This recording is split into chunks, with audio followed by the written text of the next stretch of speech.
Lifting weights, if done properly, if done safely, can have massive benefits health-wise long term.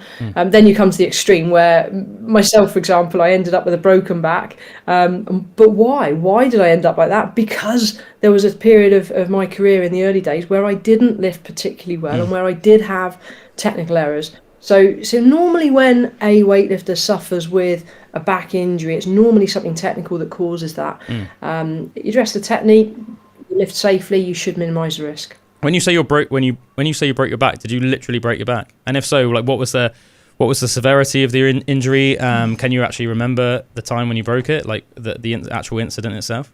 Yeah, I can remember it like it was yesterday. The pain was not a pain that you ever forget, I don't think. I was actually doing a tough Russian squat program, and I wouldn't encourage anybody to copy what the Russians do in any way, shape or form, to be honest. But I thought I'd have a pop at one of these squat programs, and long story short, I think I was hitting 3 threes at 95% intensity. It was way too heavy, and I was trying to do way too much volume. I was pushing to the limits. Yeah. But my problem was caused as a result of twisting. So when I used to go into a squat position, whether it is front squats, back squats, snatch, cleans, whatever the exercise, in that deep squat position, as I stood up, I would twist.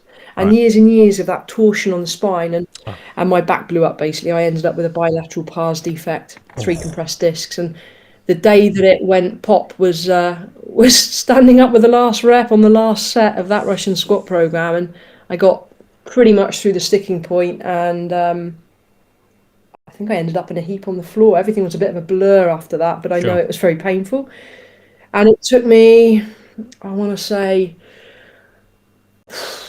about 18 months from injury to being able to even lift an empty bar again. I went through a very humbling 18-month period where I saw numerous specialists following MRI scans who all wanted to operate on me, and I ran scared. I didn't want somebody operating on my back. I was young. I was still a teenager, maybe 19, 20 years of age. Wow. Anyway, I ended up being the luckiest athlete in the world, and finding I went back to university, and my athletics lecturer, he saw me hobbling in, and he said to me, "Oh, what have you done?" And I explained, and he said, "Right, go down and see my wife. She was a physio." And I remember going down to see his wife, and she said, "Right, I can help, but I know someone better." How many physios would do that? How many physios would say, "Do you know what? I know someone better that can..." What a decent human being. Unbelievable. And I got put in touch with Joanne Elphinston, who's just the most amazing woman ever. It was so much knowledge of the human body. It's unreal. And about best part of 18 months working on rehab and getting me back, addressing movement pattern, addressing the way I was moving, the muscles that were activating.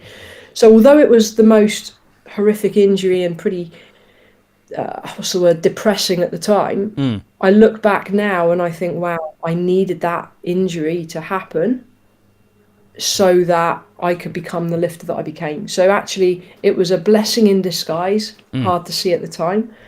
And I suffered, I had flare-ups of the injury throughout my career, and probably the worst one was just going into the Beijing Olympics.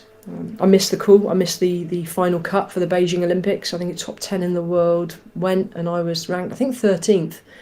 Long story short, I ended up being given a wild card because I think Britain were going to be hosting the 2012 games. And it was kind of a case of, right, back to the gym. I backed off my training a little bit, and I went back to the gym, pushed it too hard too soon, and my back flared up. So if you put my name into YouTube, Michaela Breeze, Beijing Olympics, you'll get a 2-minute video which was put together by the BBC on the day that I competed. And yeah, it kind of sums up the rubbish competition that I had. But once again, I look back and I learnt how far it is possible to push the human body into pain. It was not a pleasant experience, not one that I want to dwell on or remember. Sure. But again, I learned a lot about myself competing like that than I ever would have done if I was fit. So pretty humbling experience again.